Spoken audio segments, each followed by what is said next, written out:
Vladimir, até mesmo trabalha com narrativas, né? A gente vê durante as pautas, a gente vê a ministra Marina Silva que vai falar sobre meio ambiente, problemas sobre meio ambiente no Congresso Nacional, a Haddad que traz todos os questionamentos e problemas com o IOF e qual o debate que a gente vê, né? Narrativas sendo criadas.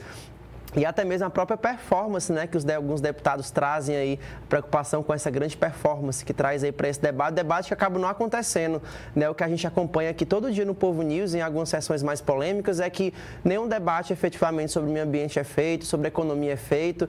Muito pelo contrário, a gente vê a repercussão, memes, né, e outras coisas a mais que a gente acaba acompanhando.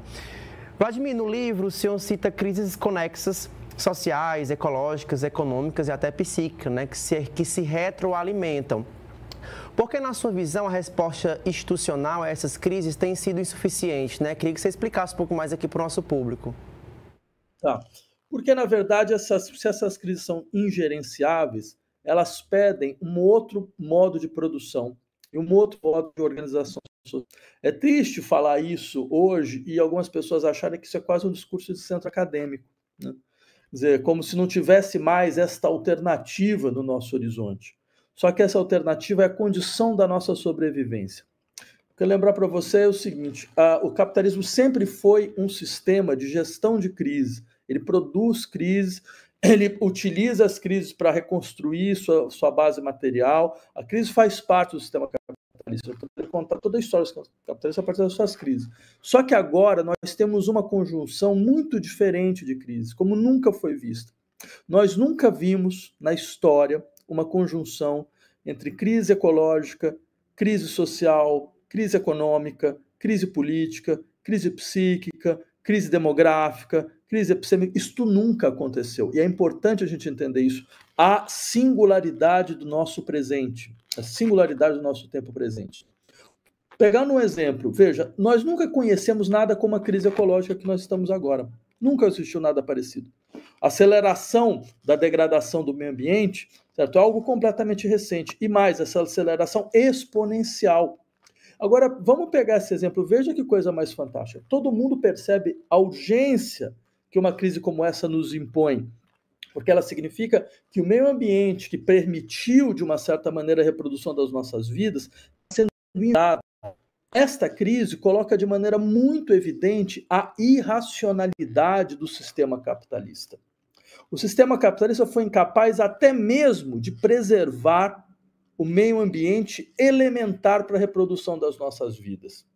Ele coloca esse meio ambiente em xeque, ele destrói de uma forma tal que ele vai obrigar explosões demográficas, porque vai obrigar nós sairmos de certas regiões, irmos para outra, ele vai fragilizar as condições de vida, certo? Por exemplo, agora a Europa está numa situação, um grande aquecimento por causa do verão, certo? Com estruturas que nunca existiram antes, eles não têm estruturas para isso. O que acontece? Você vê o aumento da mortalidade nos setores mais vulneráveis da população, principalmente as pessoas mais velhas, certo? Que não aguentam todo esse tipo de mudança climática dessa natureza. É isso que o capitalismo tem para nos oferecer. Esse horizonte de fim de linha que ele tem para nos oferecer. E contra isso, ele não faz nada. Ele vai criando zonas de proteção de certos grupos, certo? Que vão começar a desenvolver cidades em lugares completamente improváveis para preservar simplesmente certos grupos. Então, é importante que a gente politize este horizonte de crise para levar as populações à consciência de que, da forma que está, não tem mais como continuar, pura e simplesmente. Veja, a gente está falando de um país como o Brasil, que é a maior fronteira de devastação ecológica do mundo.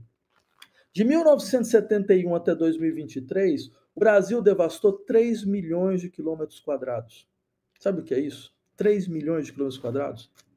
Por quê? Porque aqui a gente teve opções preferenciais pelo agronegócio, opções preferenciais por um certo tipo de uso da terra, que trouxe o quê? Trouxe riqueza para quem? Trouxe riqueza para uma faixa ínfima da população e trouxe destruição e devastação para todos nós. Então, o que a gente espera da esquerda é que politize essas questões, que coloque muito claramente as necessidades atuais, certo? Como um objeto de reflexão política. Isso não está acontecendo. Então, uma das razões pelas quais eu quis reconstruir esse livro é porque, na verdade, eu eu matei um livro, eu reescrevi um livro com o mesmo título, porque o mundo não era mais o mesmo. Então eu não queria que o outro livro continuasse a existir, porque aquele mundo não existia mais. No 2012 a gente acreditava que algumas ações institucionais eram possíveis, que alguma forma de fazer política era possível. Isso se demonstrou completamente irreal. O mundo foi para os extremos. Só que o primeiro extremo que conseguiu se fortalecer foi a extrema-direita. A gente espera um outro extremo para que a gente consiga ter uma outra alternativa possível de luta.